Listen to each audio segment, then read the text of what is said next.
করতো, আমি গরিবের মেয়ে ভিডিও করেছে, আমার স্বামী করেছে, ওর হিসাবও আল্লাহর কাছে দেবে, আমার তার হিসাব দেওয়া লাগবে না। আমি আলমকে বলছি, আলম বউ তো আমাকে এই যে টুনাবাড়ি যেদিন ঝামেলা হয় ওই দিন বলছে, শোন তুই তোর এখন তালাক দেবো, দিয়ে আমি কালকে বিয়ে করবো, সে তোর থেকে সুন্দর হবে, আমার 20-30 লাখ টাকার জিনিসপাতি দেবে, তুই দিতে চাচ্ছিস না, তোর দেওয়া লাগবে। তখন আমি বুঝলাম যে আসলে আরেক জায়গায় লিঙ্ক হয়েছে বা কন্ট্যাক্ট হয়েছে, এই জন্য আমার ছাড়ার কথা বলছে। আপনি তো জানতেন যে সে বউ দিয়ে ভিডিও করে, তাহলে আপনি তার কাছে কেন আসছেন? আমি জানতাম, কিন্তু আমি তো জানি না যে ভিডিও করার পরে এত কিছু হবে আমার লাইফে, বা সেখানে আমার স্বামী যা করে করুক, আমি আমার জায়গায় অটল ছিলাম, এখনো আছি, আমি তো ছাড়বো না।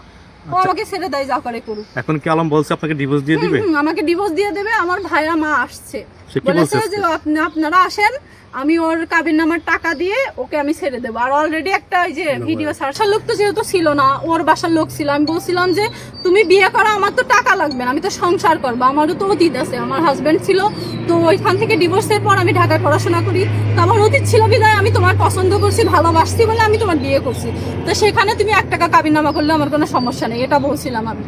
এ কথা বলার পরে ও হলো 4 লাখ টাকা কাবিননামা করে। আপনি কি আবেগে বলছিলেন এই সময়? আবেগে বলছিলেন? আবেগে না, আমি আসলে মন থেকে ওর সাথে সংসার এখনো করতে চাই, আর পরবর্তীতে একই কথা বলবো, আমি আসলে সংসার করতে চাই, শুধু একটা নাকফুল। মানে আপনি কি আসলে মাফ করে দিয়েছেন? মাফ করে দিয়েছেন? মাফ করে দেওয়ার ব্যাপার তো পরে, আমি তো ওর সাথে সংসার করবো, মাফ করে দেওয়া দিয়ে তো কোনো কথা নেই। আচ্ছা, আপনি তো সরাসরির বিষয় তো মেলা দূরের বিষয়, আমি তো ওর সাথে সংসার করবো। আপনি তো ভিডিওতে বলেছেন যে আমার টাকা পয়সা লাগবে না, টাকা পয়সা লাগবে না, তো আমি তো সংসার করবো ওর সাথে।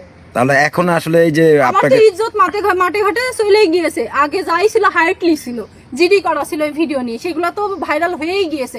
এখন তো আমার ওর ছাড়া আর কোনো রাস্তা নেই, আমার তো ওর সাথে সংসার করা লাগবে। কিন্তু ওই বাইরের মানুষ, আপনি আমাকে বলেন খারাপ মেয়ে ছিল, কিন্তু আমার স্বামী যার সাথে আমি শুচ্ছি খাচ্ছি, সে যদি উঠতি বসতি, মানে সে একই কথা বলে, কত সময় বিয়ে করা যায়। রাস্তাতে এই অটোই করে যাচ্ছি, অটোওয়ালার সামনেই তুই তো খারাপ মেয়ে ছিলে, তো তুই আচ্ছা, দেখে নিয়ে আসিস নি, তুই কি আপনি- করছিস?